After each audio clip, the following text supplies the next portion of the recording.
ज्या दिवशी मतदान घोषित झालं, आचारसंहिता लागली आणि 2 डिसेंबरला मतदान घेण्याचं या ठिकाणी निवडणूक आयोगानं ठरवलं.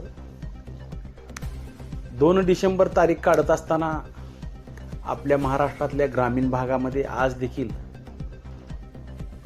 फुले शाहू आंबेडकरांचा महाराष्ट्र जरी असला तरी देखील आज ही समाज व्यवस्था, या समाज व्यवस्थेमध्ये तिथीला महत्त्व दिलं जाते आणि तीच बघून लग्न समारंभ असेल, जावळ काढण्याचा प्रोग्राम असेल, वास्तुक शांती असेल, असे अनेक प्रोग्राम ह्या तिथीनुसार असतात.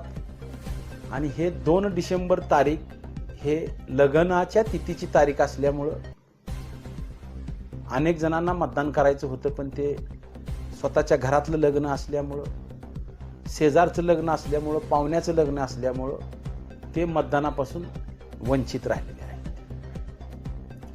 दुसरी गोष्ट, निवडणूक आयोगाने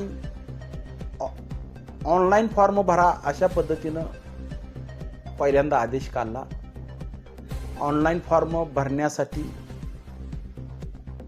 जे कॉम्प्युटर सेंटर आहेत तिथं गर्दी पडायला लागली उमेदवाराची, सर्व्हर डाऊन व्हायला लागला, उमेदवार रात्रभर जागा लागले आणि अशा किती तर रात्री उमेदवाराच्या जागून झाल्यानंतर दुसरा आदेश निवडणूक आयोगाने काढला की आता ऑफलाईन फॉर्म भरला तरी बी चालेल. तिसरी गोष्ट, निवडणूक लागली, उमेदवारी मागे घेण्याची तारीख 25 तारीख होती आणि इथला निकाल निवडणूक निर्णय अधिकाऱ्यांनी दिल्यानंतर कोर्टात अपील दाखल केलं गेलं अनेक ठिकाणी महाराष्ट्रात.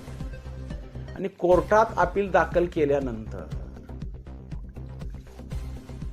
गुरुवारी नोटीस काढली गेली, शुक्रवारी म्हणणं दाखल करून घेतलं आणि शनिवारी सुट्टी, रविवारी सुट्टी आणि 25 तारखेची तारीख त्या ठिकाणी दिली गेली. आर्ग्युमेंट झालं. आर्ग्युमेंट झाल्यानंतर निकाल त्याच दिवशी दिला गेला. शनिवार रविवारी सुट्टी नसली असती तर हे 23 तारखेलाच निकाल झाला असता, पण सुट्टी असल्यामुळं 2 दिवस पुढे गेल्यामुळं 25 तारखेचं आर्ग्युमेंट झालं आणि निकाल त्या दिवशी दिला गेला आणि प्रचाराला सुरुवात झाली. कुठल्याच उमेदवाराची तक्रार नाही, प्रचार करायला चालू झाला.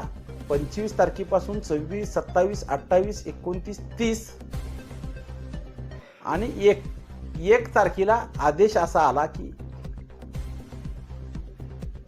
ज्यांच्या कोर्ट केसेस होत्या आणि उमेदवाराला उमेदवारी अर्ज माघारी घ्यायला संधीच मिळाली नाही, म्हणून